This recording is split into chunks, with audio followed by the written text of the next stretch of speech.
राम जी को प्रणाम करते हैं। उसके बाद यह दोहा आया हुआ है। तो देखिए, थोड़ा सा मैं शब्दों के माध्यम से आप लोगों का चित्त इस ओर आकर्षित करना चाहूँगा कि बड़ी विचित्र स्थिति है। देखिए, आप श्री सीताराम जी विराजमान हैं, लक्ष्मण जी सेवा पर हैं और यहाँ निषाद के साथ बड़े शत्रुघ्न भगवान श्री रामचंद्र जी को प्रणाम करने की मुद्रा में हैं। तो यहाँ पर संत का भगवंत से, आत्मा का परमात्मा से, अंश का अंशी से, और एक विशेष बात उत्पन्न हो गई। भरत जी को एक रोग उत्पन्न हो गया था उनके हृदय में। तो हम यूं भी कह सकते हैं कि एक रोगी का एक वैद्य से मिलन होने जा रहा है। जय हो। अब देखिए, प्रसंग ये आता है कि हम इस विषय में चर्चा तो कर रहे हैं, लेकिन थोड़ा सा मैं इसके पूर्व ले चलना चाहूंगा आप लोगों को। ये जन्म समय की बात है। दशरथ जी के पुत्र कोई नहीं था। यद्यपि ये कथा सभी लोगों को मालूम है, लेकिन थोड़ा सा प्रकाश डालना मैं आवश्यक समझ रहा हूँ कि जब श्रवण कुमार के माता पिता ने उनको श्राप किया था तो उनको हंसी आई थी दशरथ जी को। लेकिन जब इनसे कोई पुत्र नहीं हुआ और गुरुदेव के आश्रम में पहुंचे, गुरुदेव ने पुत्रेष्टि यज्ञ की अनुमति दी, पुत्रेष्टि यज्ञ कराया गया।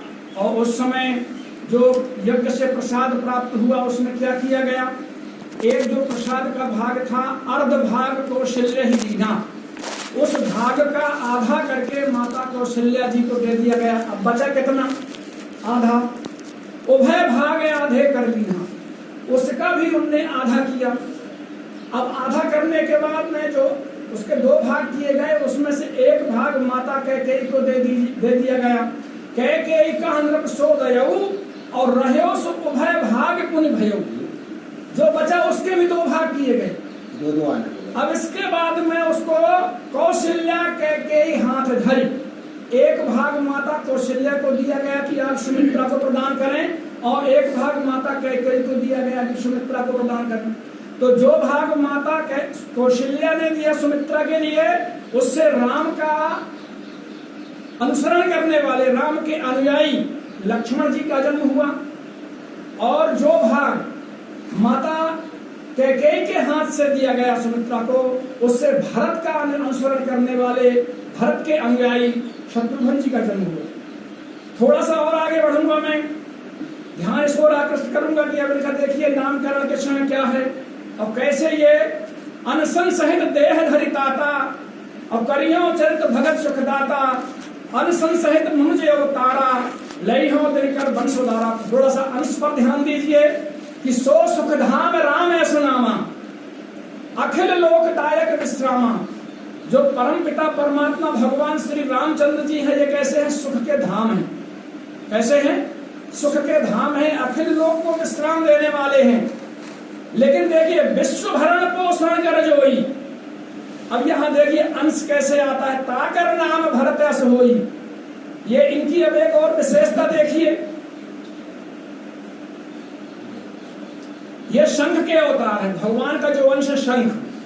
विश्व भरण पोषण कर जोई और ताकर नाम भरत अस होई, ये शंख अवतार है। और जाके सुमरण तेरी पुनाशा, नाम शत्रुघ्न वेद प्रकाशा, यह चक्र का अवतार है।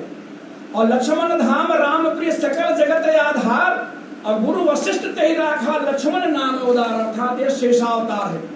भगवान लक्ष्मण जी जो हैं, यह साक्षात शेष के अवतार हैं।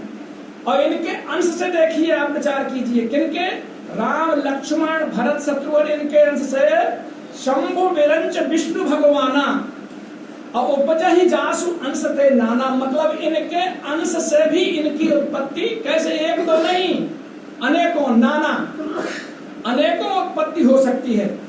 तो पुनः आ जाए अपने स्थान पर, जहां मैंने बताया अभी कि राम सीता जी विराजमान हैं, लक्ष्मण जी सेवा पर हैं और भरत जी वहां पहुंचने ही वाले हैं। तो जब भरत जी वहां पहुंचे तो क्या स्थिति बनी? पाही नाथ कही पाही गुसाई और भूतल परे लकुट की नाई। मतलब लक्ष्मण जी ने अपने शरीर को बिल्कुल बेसहारा छोड़ दिया और दंड की भांति, जैसे मैंने एक बार पहले भी बताया था, दंड लकुटी, डंडा और लकुटी में अंतर है। डंडा थोड़ा मोटा होता है, लकुटी मतलब इनका जो शरीर था वह भगवान के विरह में इतना कृशकाय हो गया था कि कवि ने उसको लकुटी का उदाहरण दिया है। तो जब ऐसी स्थिति लक्ष्मण जी ने देखी तो कहत सप्रेम नाय महिमा था, और भरत प्रणाम करत रघुनाथा। लक्ष्मण जी देखिए, कुछ समय पहले जब लक्ष्मण जी बड़े आवेश में थे, क्या कह रहे थे? जो सहाय गर शंकर आई, तदपि हतौरण राम दोहाई। वही लक्ष्मण जी आज क्या कह रहे हैं कि हे प्रभु, आपके चरणों में भरत जी प्रणाम कर रहे हैं। इतना सुनते ही उठे राम सुन प्रेम अधीरा, अब कहूं पद कहूं निशंक धनु तीरा। भगवान इतनी तीव्र गति से उठे, इतने तेज से उठे कि उनका जो साज सज्जा का सामान लिए हुए थे, उनका वह अंग वस्त्र था, उनके धनुष्मान थे, निशंक थे, चाप थे, सब उनके छूट गए। अब देखिए इसके आगे जो प्रसंग आया है कि बरबस लिए उठाए और लाए कृपा निधान, इसी पंक्ति के बाद में ये दोहराया हुआ है। और भरत राम की मिलन रख बिसरे सब ही अपान। तो मैं थोड़ा सा यहाँ पर ये चर्चा करना चाहूंगा कि कैसे भक्त को भगवान की प्राप्ति होती है। थोड़ा सा भरत जी के विषय में सुनिए। आपन दारुण दीनिता सबहि कहो शरणाय, और देखे बिन रघुनाथ पद जिय की जरनी न जाए। जब अयोध्या में चलने से पूर्व ननिहाल से भरत जी आए वहां, और सब क्रियाकर्म किया, और सब लोग इकट्ठे दशरथ जी का क्रियाकर्म के पश्चात जब सब लोग इकट्ठे हुए और सबने यही कहा कि हे भरत जी, आप राज संभालिए, पिताजी का ऐसा आदेश है, और भाई रामचंद्र जी भी आपको यही सुझाव देकर गए हैं कि भाई सबका प्रतिपाल यथाउचित करना। तो उनको एक जलन की बीमारी पैदा हो गई कि मेरे भगवान इष्टदेव राम वनवास चले गए, मतलब हृदय में उनके अथाह वेदना उत्पन्न हो गई। ये बात भरत जी कह रहे हैं। और फिर क्या कह रहे हैं? यद्यपि मैं भले अपराधी, और भय मोहि कारण सकल उपाधि। मन में विचार कर रहे हैं, कह भी रहे हैं कि मैं अनभल हूँ, अपराधी हूँ, और मेरे ही कारण यह सब जो उत्पात मचा हुआ है। तदपि शरण सन्मुख मोहि देखी, यदि परमात्मा जब मुझे अपनी सम्मुख अपनी शरण में देखेंगे तो क्षम सर्व करिए यही कृपा विषय की मेरे सारे दोषों को क्षमा करके और मेरे ऊपर कृपा करेंगे। जय हो। शरण गए प्रभु ताहु न त्यागा, और विश्व द्रोह कृत अघहि लागा। संपूर्ण विश्व का भी यदि कोई द्रोही हो, यहाँ तक तुलसीदास जी ने लिखा है कि कोटि पे प्रवध लाग जाहू, और आए शरण तजो नहीं ताहू। भगवान श्री रामचंद्र जी का ये वचन है। तो भरत जी को क्या है? भरोसा है। भरोसा क्या है?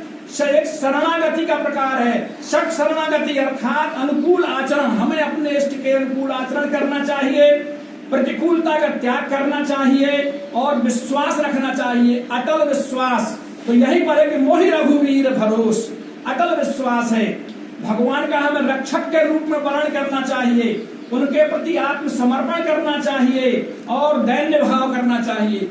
तो जो तीसरी शरणागति है, रक्षा में पूरा विश्वास। तो भरत जी यही विश्वास अभिव्यक्त कर रहे हैं कि मोहि रघुवीर भरोस, मुझे भगवान का ही ऐसा भरोसा है कि मेरा त्याग परमात्मा नहीं करेंगे। अब भरत जी कुछ गुणों की चर्चा देखिए। एक उच्च मानवीय गुण, करत दंडवत देख भरत लीन और लाए। ये निषाद राज की बात है कि निषाद राज को देखा तो उन्होंने इस तरह से अपने हृदय से लगा लिया मानो भरत जी से भेंट भई हो।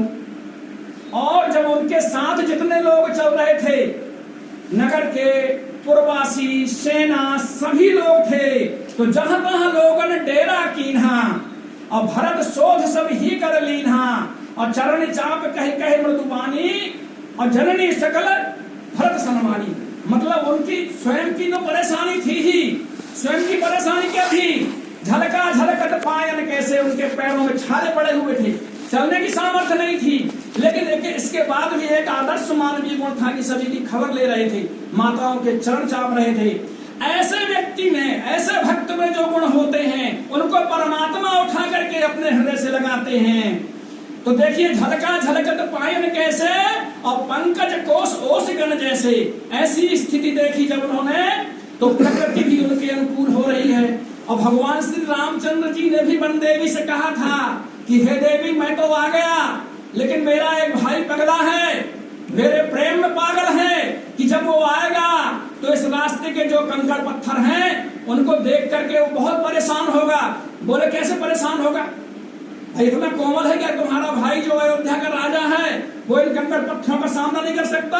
बोले नहीं, ये बात नहीं है, वो तो वज्र के समान कठोर है, लेकिन उसको ये बात चुभेगी कि इन कंकड़ पत्थरों से मेरा भाई गुजरा है, मेरे भाई के पैरों में घाव हुए हैं, इससे परेशान होगा।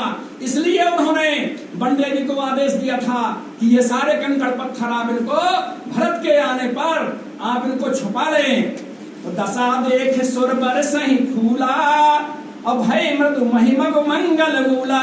मतलब वो जमीन कैसी हो गई?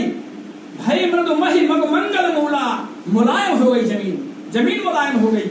मैंने कई बार कहा है कि प्रकृति जो है परमात्मा के अनुकूल हो जाती है, और हम जो मनुष्य हैं हमें प्रकृति के अनुकूल चलना पड़ता है। भरत जी ने परमात्मा की प्राप्ति के लिए सर्वस्व छोड़ दिया, सभी को विदित है। प्रयाग में उन्होंने अर्थ धर्म ने काम रुचि सभी का त्याग कर दिया। और सिया राम के दर्शन का फल देखिए, ये हमारे भरद्वाज जी कह रहे हैं, क्या कह रहे हैं? सब साधन कर सुफल सुहावा और लखन राम सिया दर्शन पावा। यदि आदमी के जीवन में पुण्य है, अच्छे फल हैं, अच्छे कर्म किए हैं, तो उनको भगवान के दर्शन मिलेंगे। लेकिन तेहि फल कर फल दर्श तुम्हारा, हे भरतलाल जी, यदि जिसने भगवान राम और सिया के दर्शन किए हैं उसको उसका फल यह है कि सहित प्रयाग सुभाग हमारा, हमने भगवान राम सिया के दर्शन पाए, उस दर्शन का फल यह है कि अब तुम्हारे दर्शन हो रहे हैं। भरत राम प्रभु के चरणों में उनका प्रेम देखिए, भरत का राम जी के चरणों में, जब वही राम कही ले ही उसासा ओमगत प्रेम मनहु चहुपासा, ग्रवही बचन सुनि कुलिस पसाना अपुरजन प्रेम न जाए बखाना। अब मानिए कि वज्र भी भरत जी के प्रेम से पत्थर वज्र के समान जो कठोर है, यह भी क्या हो रहा है? पिघल रहे हैं। इसका उदाहरण भी है, आज भी जितने लोग चित्रकूट गए होंगे और जहां इनका मिलन हुआ है वहां देखिए पत्थर पर इनके पैरों के निशान बने हुए हैं। जिन पत्थरों पर भगवान विश्राम करते थे वो डंडक जैसे मुलायम हो जाते थे इनके लिए। यह है प्रकृति का सहयोग परमात्मा के प्रति। तो ऐसे व्यक्ति द्रवही वचन सुनि कुलिस पसाना और पुरजन प्रेम न जा। फिर पुरजन और परिजनों की तो बात ही दूसरी, मतलब गांव के लोग जो थे, उनके नगर के लोग थे, और जो परिवार के लोग थे उनकी बात तो कहने को ही नहीं। इस तरह से भरत जी जब चित्रकूट पहुंच करके राम के आश्रम के सामने प्रणाम कर रहे हैं, पाहि नाथ कर पाहि रुषाई अब भूतल परे वो भरत की नाई लकुट की नाई। जब वह जमीन तल पर लकड़ी की भांति पड़े हुए हैं तब रामचंद्र जी वहां आए और 12 वर्ष लिए उठाए। और ऐसे गुण जब भक्त में होंगे तब भगवान स्वयं चल करके उनको उठाने आते हैं। 12 वर्ष लिए उठाए और लाए कृपा निधान, राम भरत की मिलन लख बिसरे सबहि अपान। अब देखिए यहाँ पर एक बात और है, अगम स्नेह भरत रघुवर को और जहाँ न जाए मन विधि हरिहर को। भरत और राम का प्रेम जो है ये त्रिगुणातीत है, माया त्रिगुणी है, सत रजतम ये 3 गुण हैं, लेकिन जो इनका प्रेम है वो त्रिगुणातीत है। अब बुद्धि के देवता कौन है? रजोगुण युक्त विधि, ये बुद्धि के देवता हैं। चित्त के देवता हरि सतोगुण युक्त हैं, और अहंकार के देवता हर हैं, ये तमोगुण युक्त हैं। तो चूंकि ये गुणों से युक्त हैं और इनका प्रेम त्रिगुणातीत है, इसलिए इनका मन वहां नहीं पहुंच जाता, नहीं पहुंच पाता है। और फिर भरत जी की स्थिति क्या है? उनके रोग पर आ जाइए। आपन दारुण दीनिता सबहि कहां समुझाए और देखे बिन रघुनाथ पद जी की जरा न जाए। तो भगवान की क्या स्थिति है? कर कमलन धनुषायक फेरत अजिय की जरन हसत हरिहेरत हरत हंस हेरत। मतलब उनके जी की जलन को ही दूर कर रहे हैं श्री राम जी। यहाँ जो मैंने बताया कि एक जो उनको रोग पैदा हो गया था, रोगी और वैद्य, इनका मिलन हो गया। इस प्रकार जो भक्त परमात्मा पर पूर्ण विश्वास और निष्ठा करके भरोसा करता है वह भगवान उसको जबरदस्ती बरबस ही उसका कल्याण कर देते हैं। बोलिए श्यावर रामचंद्र की जय।